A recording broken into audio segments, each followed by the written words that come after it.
Tinggi di pegunungan Jawa, terselip di antara sawah dan pohon cengkeh, terletaklah desa Aikido, tempat di mana angin membawa aroma dupa dan bisikan rahasia kuno.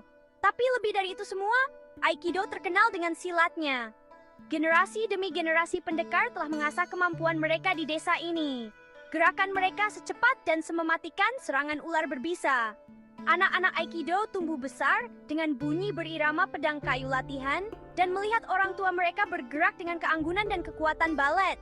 Silat bukan hanya seni bela diri di Aikido. Itu adalah denyut nadi desa, terjalin erat dalam kehidupan mereka. Setiap tahun, para pendekar dari seluruh penjuru Nusantara akan berziarah ke Aikido untuk menguji kemampuan mereka melawan yang terbaik di desa ini. Dan setiap tahun, legenda Aikido semakin besar. Ini adalah tempat di mana kekuatan dijunjung tinggi, dan di mana bahkan anak terkecil pun bermimpi menjadi legenda silat. Di desa pendekar ini, hiduplah seorang anak laki-laki bernama Yoga Pratama. Tapi semua orang memanggilnya Ajang. Sejak ia bisa berjalan, Ajang sudah berbeda. Dia memiliki kemampuan luar biasa untuk menyerap ilmu, pikirannya setajam keris. Sementara anak-anak lain kesulitan dengan jurus silat mereka, Ajang seperti belajar secara alami. Dia bergerak dengan keanggunan yang mudah, yang tidak sesuai dengan usianya yang masih muda. Serangannya tepat dan kuat. Para tetua desa berbisik bahwa dia adalah bakat yang muncul sekali dalam 1 juta generasi. Seorang prodigi yang ditakdirkan untuk menjadi hebat. Tapi Ajang punya sisi nakal. Kilatan nakal di matanya yang mengisyaratkan kekacauan yang terjadi di dalam dirinya. Dia seperti angin puyuh yang penuh energi, selalu membuat masalah. Dia akan mengikat ekor kambing-kambing desa, mengganti gula di teh neneknya dengan garam, dan memanjat pohon kelapa tertinggi, hanya untuk melihat apa dia bisa. Orang tua Ajang adalah guru silat yang terkenal dan seorang Perdana Menteri di Nusantara. Nama mereka diucapkan dengan hormat di seluruh wilayah. Hari-hari mereka dihabiskan untuk melatih murid dan menjunjung tinggi tradisi Nusantara.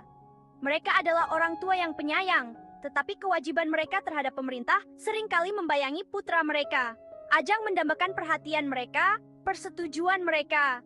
Dia ingin mereka melihatnya, bukan hanya si prodigi, tetapi anak yang mendambakan kasih sayang mereka. Dia merasa seperti hantu di rumahnya sendiri. Keberadaannya diakui, tetapi tidak pernah benar-benar dirasakan. Silat yang membawa kehormatan bagi keluarganya telah menjadi penghalang, memisahkannya dari orang-orang yang paling dia cintai. Dia bertingkah, kejahilannya menjadi lebih berani, lebih keterlaluan. Dia bukan hanya mencari perhatian, dia menjerit untuk itu. Tawanya adalah topeng untuk rasa sakit yang menggerogoti hatinya. Penduduk desa melihat kejahilan Ajang sebagai kenakalan yang tidak berbahaya, tingkah laku seorang anak yang bosan. Mereka tertawa kecil melihat ulahnya menggelengkan kepala karena keberaniannya. Tapi di balik itu semua, Ajang terluka. Dia merasa seperti orang luar, kejeniusannya mengasingkannya dari teman-temannya.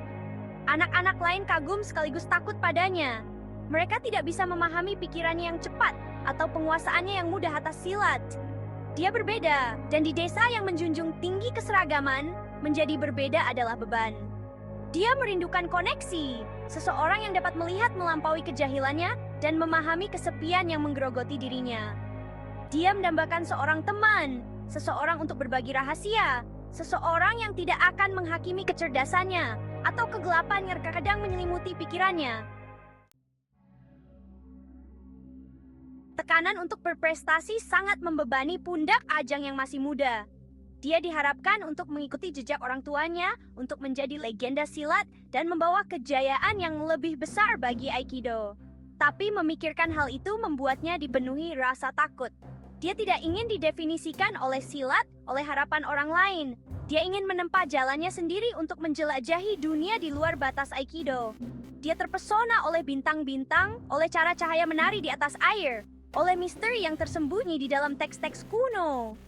Tapi bagaimana dia bisa meninggalkan silat, warisan yang dipaksakan kepadanya?